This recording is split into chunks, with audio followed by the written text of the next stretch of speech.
Sampai kapanpun, sampai Tuhan datang, tetap ada. Need. Kita tidak dipanggil memenuhi semua need, kebutuhan orang. Enggak. Oh tidak.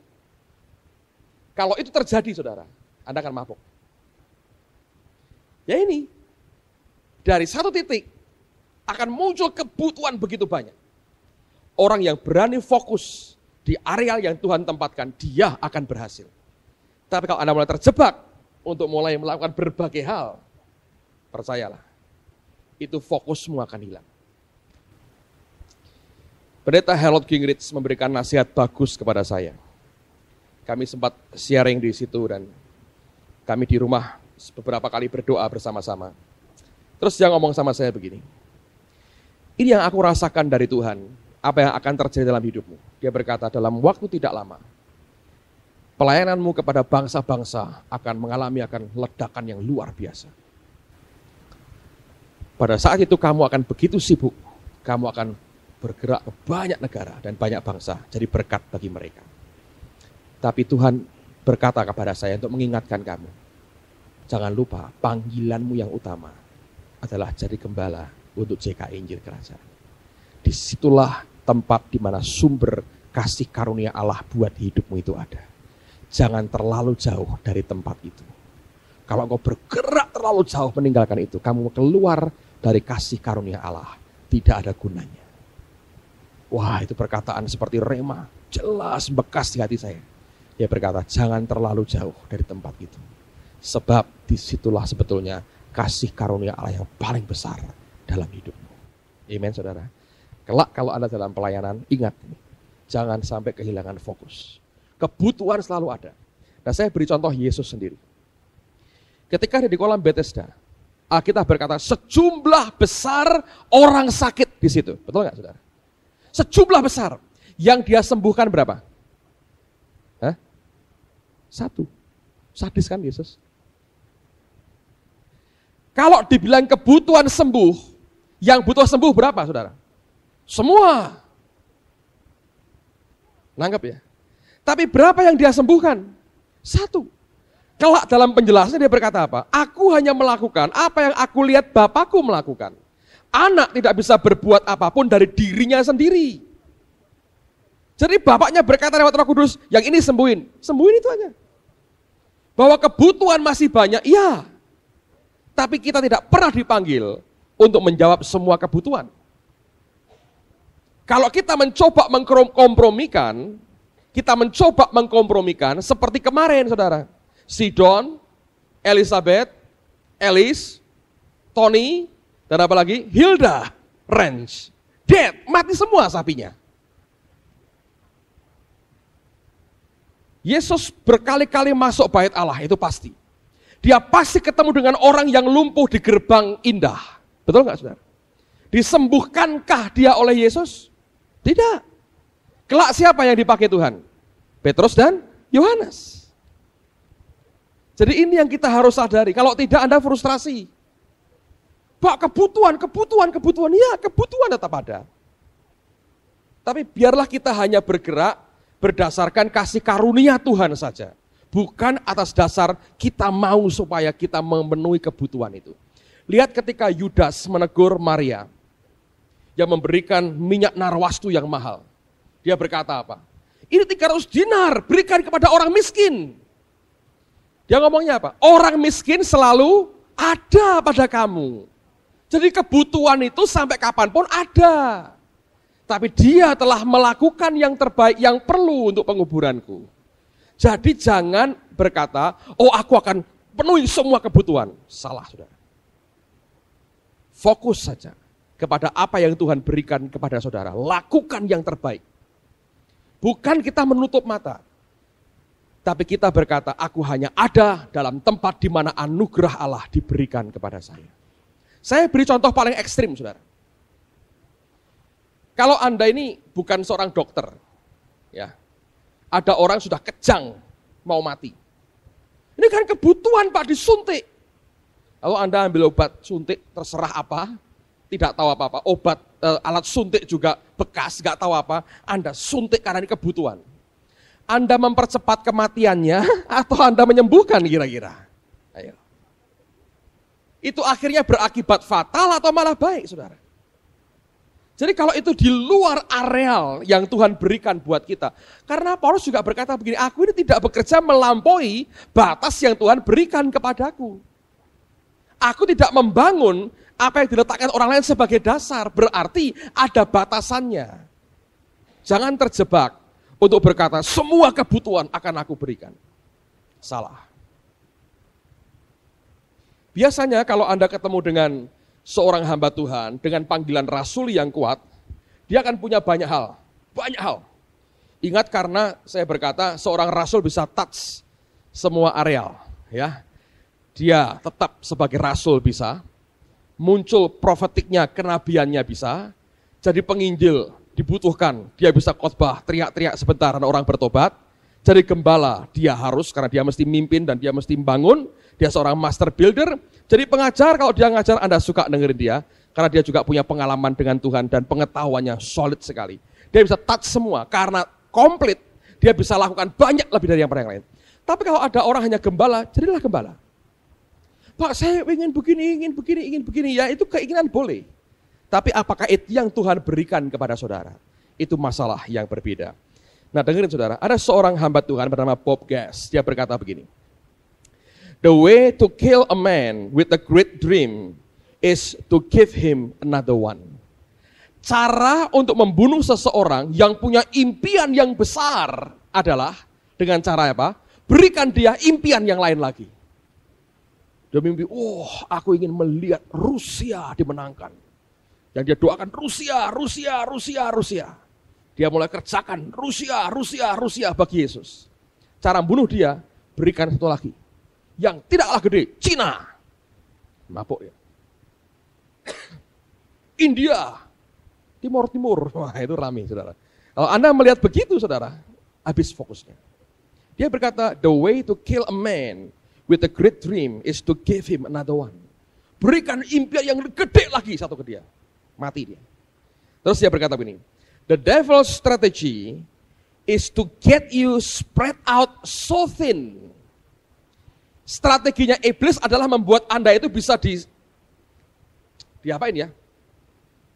Istilahnya di spread itu bukan disebar lah. Orang Jawa punya istilah bagus, diler. Tahu diler itu? Ya rata ya gitulah ya. Bahasa Jawa itu lebih enak, ini bahasa paling tinggi di seluruh dunia soalnya sih. Gini, itu seperti orang kalau Anda tahu, Anda goreng telur ya. Coba kalau nanti kalau telur Anda sudah bosan kali ya, tapi nggak apa-apa lah supaya Anda telur, Anda nanti pulang di rumah, Anda akan rindu telur dan pepaya di sini.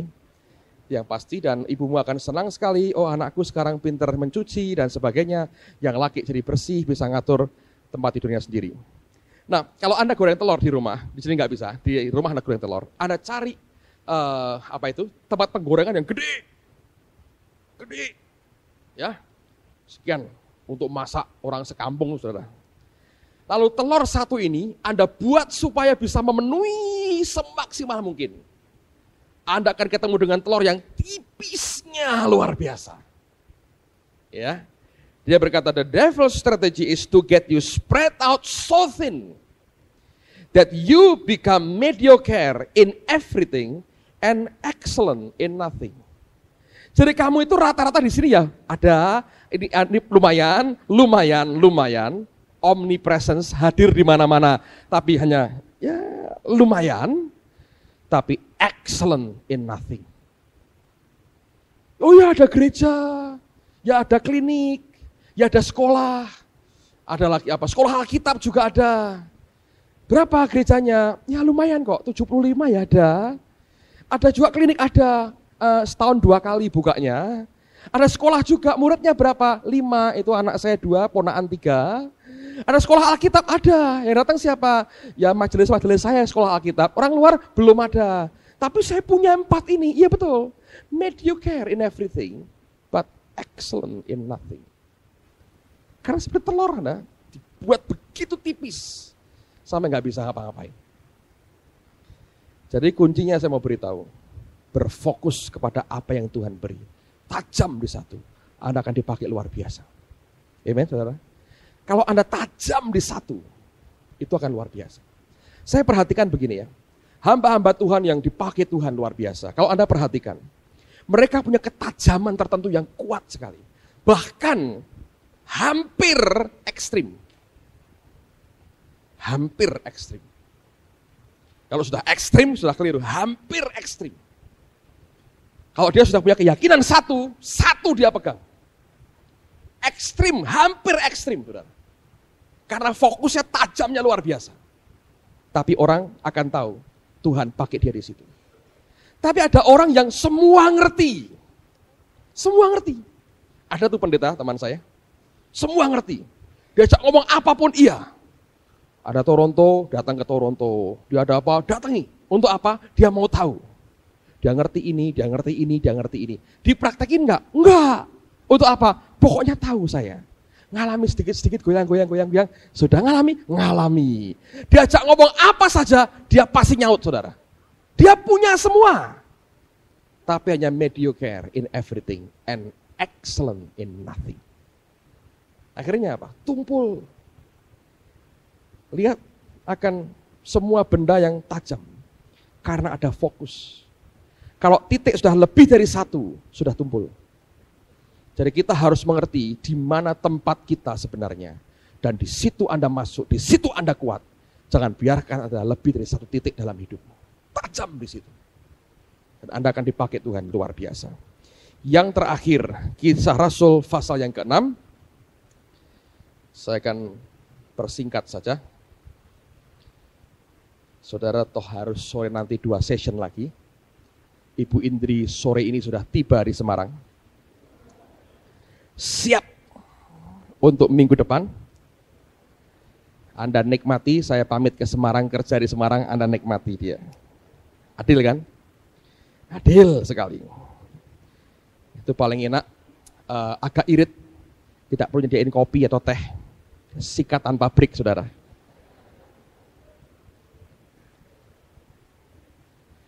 Kalau tiap hari yang ngajar begitu, agak hemat pengeluaran kita. Kisah Rasul pasal 6, ayat yang pertama mulai, sampai dengan ayat yang ke-7.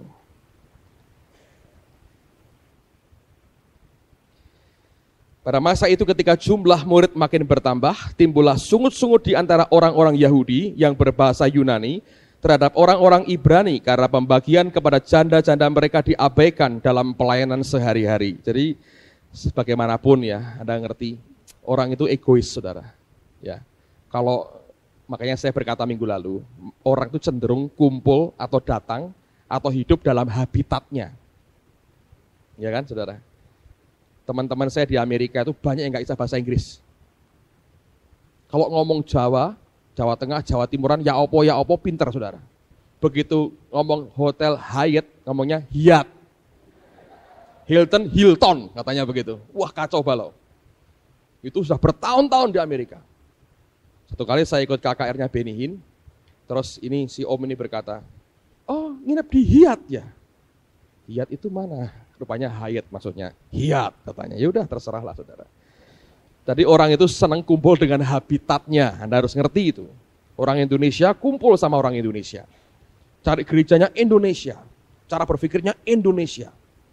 Tetap nasi liwet Indonesia. Dia nggak bisa makan burger, dia nggak bisa makan salad, harus gado-gado. Semuanya begitu. Saya baru terima email dari staffnya Pak Adi. Saya rasa hari-hari ini juga Pak Adi datang. Ini tanggal berapa sekarang? 13. Mungkin besok Pak Adi nyampe. Nah, Anda mau dengar lagi ilustrasi lagi? Saya undang dia sehari kalau perlu. Kalau Anda masih kurang ilustrasi. Anda jadi pengkhotbah hebat. Kalau khotbah ilustrasinya keluar semua, ada ransel, ketukar, ada segala macam. Nah, saya jadi email dan ditanya begini, bisa nggak 29 dan 30 Desember KKR dalam bahasa Inggris? Lucu kan, saudara? Saya bilang, no problem, saya sikat aja. Saya ngomong sama istri saya, kamu berdoa, gue yang nyikat di mimbar. Nah, saya merasa aneh karena itu buat mereka susah sekali. Pendeta-pendeta yang di Amerika itu banyak, tidak semua ya, tapi kebanyakan kalau suruh khotbah dalam bahasa Inggris, mereka belepotannya lebih parah dari Anda, saya yakin.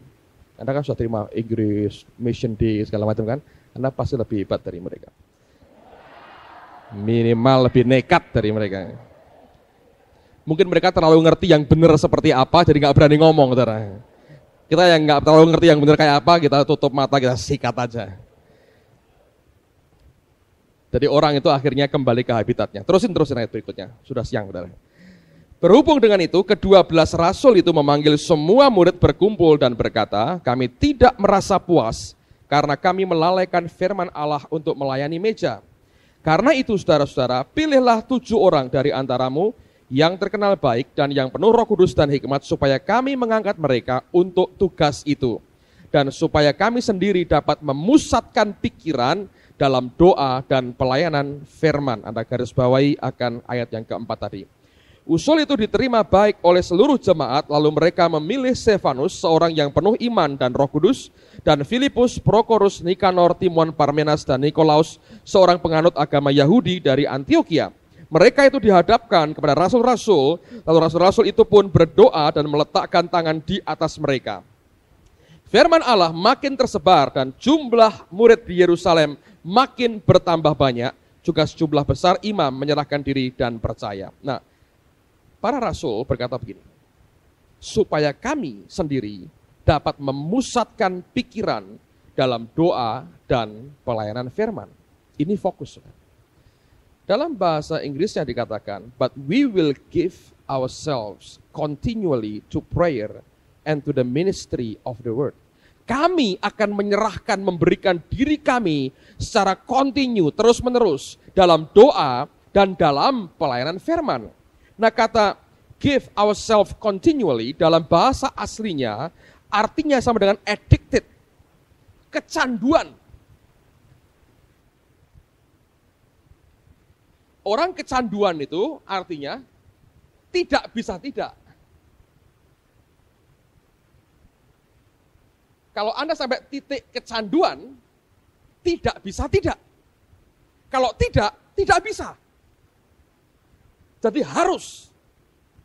Dan mereka berkata, but we will give ourselves continually to prayer and to the ministry of the word. Kami akan memberikan diri kami terus-menerus untuk doa dan untuk firman. Nah, urusan meja kalian ambil. Kami tidak merasa puas dengan ini. Kami mau kembali kepada fokus kami. Urusan yang ini kalian yang pegang. Seorang pemimpin Anda harus fokus. Belajar mendelegasikan kepada orang lain dan didik orang lain bisa terima pendelegasian otoritas dari saudara sendiri.